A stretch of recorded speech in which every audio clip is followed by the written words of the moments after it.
তারা বাংলায় এসে আমাদের ধমকাচ্ছে, আমাদের চমকাচ্ছে।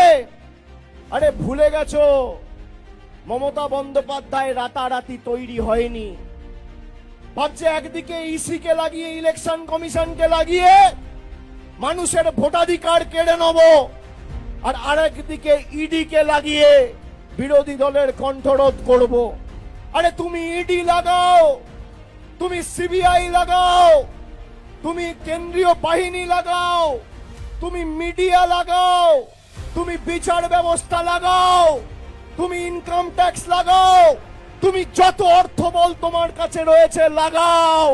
বাংলার মানুষ বিজেপির জল্লাদদের কাছে আর দিল্লির জমিদারদের কাছে মাথা নত করবে না। এরা করবে, এরা ইডিকে ব্যবহার করবে। তৃণমূলের জন্য একটা সংস্থা কাজ করে এই ভোটার লিস্টে, তৃণমূলের জন্য অ্যাপ তৈরি করেছে যাতে মানুষের অসুবিধা না হয়। দিদির দুধ বলে আমাদের একটা অ্যাপ তৈরি করে। কেন এসআইআর এ তৃণমূলের হয়ে কাজ করছে? কেন গরিব মানুষের সাহায্য সহযোগিতায় অংশগ্রহণ করছে? কালকে ইডি পাঠিয়ে রেড করিয়েছে। আর সাধারণ মানুষের মৌলিক অধিকার ইসিকে পাঠিয়ে হরণ করছে। ইসিকে পাঠিয়ে সাধারণ মানুষের ভোটাধিকার হরণ, আর ইডিকে পাঠিয়ে বিরোধীদের কণ্ঠরোধ করা। এই হচ্ছে বিজেপির ফর্মুলা।